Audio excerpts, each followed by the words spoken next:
I wanted to get John Ley on for just a moment because he's been dogged about pursuing some of the biggest, most expensive, most consequential public works projects that are going on in the Northwest. And one of those is the connection between Oregon and Washington across a bridge that was supposed to have been replaced more than a decade ago. That project has been an out-of-control monster, in my point of view.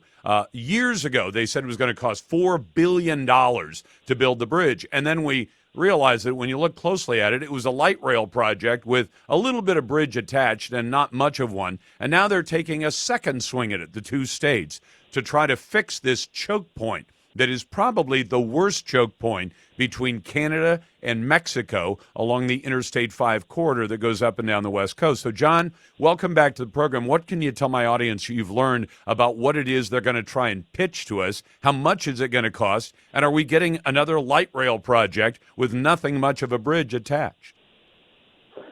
Well, Lars, you nailed it all, as usual.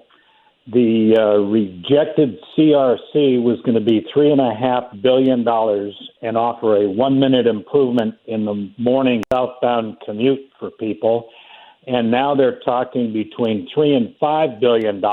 And just this past week, the project administrator was asked a very direct question by Oregon Senator Lou Frederick. Frederick said, "How much time will people save?" And that is exactly what the average citizen wants to know, because they're stuck in traffic roughly at 12 hours a day.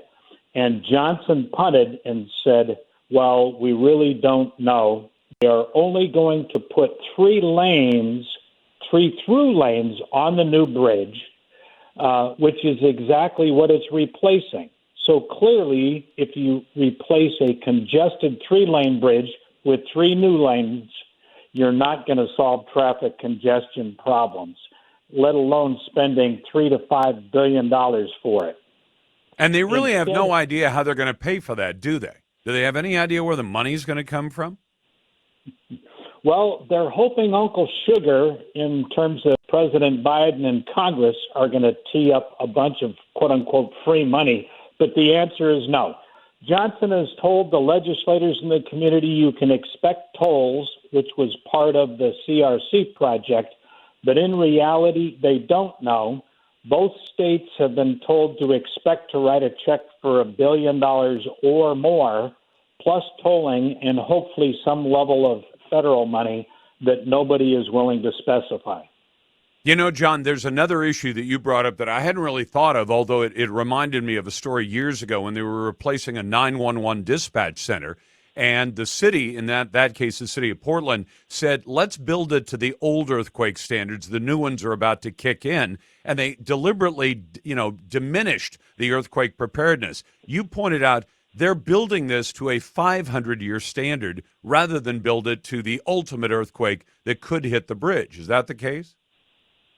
Yes, that was an amazing revelation during the meeting where one of their lead managers briefed that he responded to an email question I asked and said they would be building it to a 500-year medium-level earthquake standard, as opposed to normal plans call for a 1,000-year standard.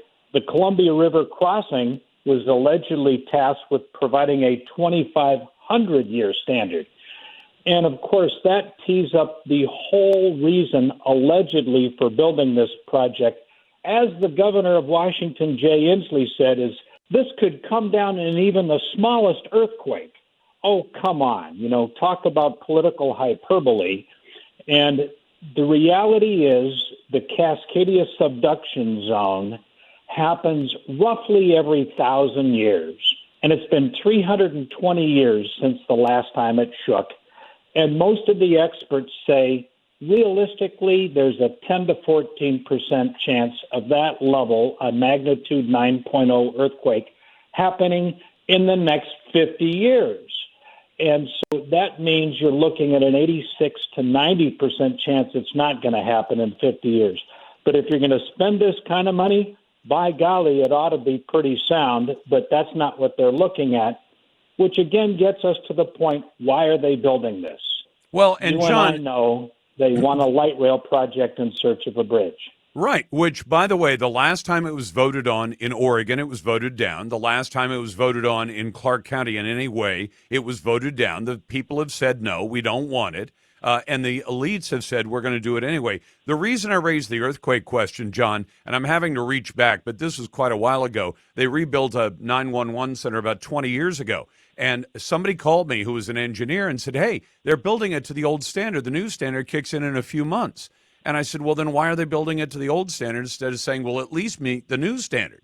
And he said, there's no good reason. I said, how much more would it cost to build it for a 9 earthquake? And he said, about 5 or 6% more. Now, John, if somebody's going to build, let's say, $100 million project, and it's going to cost $5 million more if you build it to the tougher earthquake standard. And the same engineer pointed out to me that I think it was Albertsons was building a big data processing center, for all their stores, and that they had built theirs to thoroughly withstand a 9. And why? Because after the earthquake, they want to be back in business. So they built a building for their data center to say, we're going to protect that stuff so that, we're not back in business 2 years later. All the cash registers go down, all the, the other infrastructure for ordering and everything else. And it costs them a tiny fraction to build it more. This is a choice where if they make the choice to say build 1,000-year, 2,000-year, or 500-year, I suspect, and I'd love to know the number, somebody has to know the number, is it going to cost maybe 5% more? If you're going to spend $3 billion on something, would you really stint on spending 5% more to make sure that your new $3 billion or $5 billion bridge isn't knocked down by an earthquake that just happens to go outside the expectations? You're absolutely right. Let me tee up one other amazing fact. Real quick. I did some digging. ODOT estimates it needs to spend $5.1 billion to do seismic upgrades or replace nearly 1,000 bridges throughout the entire state on those state-owned highways. Why would anybody spend $5 billion on one interstate bridge when you could fix the entire state's bridges for that $5 billion? That's a great way to put it. That's John Lee. I'll get to Nay's